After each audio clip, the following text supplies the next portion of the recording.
Lightning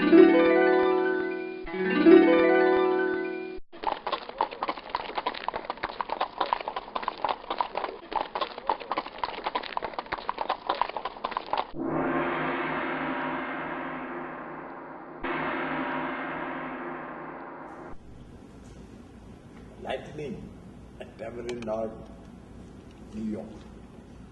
Horses as metaphor for tremendous energy and exquisite grace and beauty. There are 10 horses cutting across the horizon like lightning, and in between appears a baby horse wearing the nuclear crown, an indication that the world has entered the most dynamic nuclear era of its billions of years of life, of existence.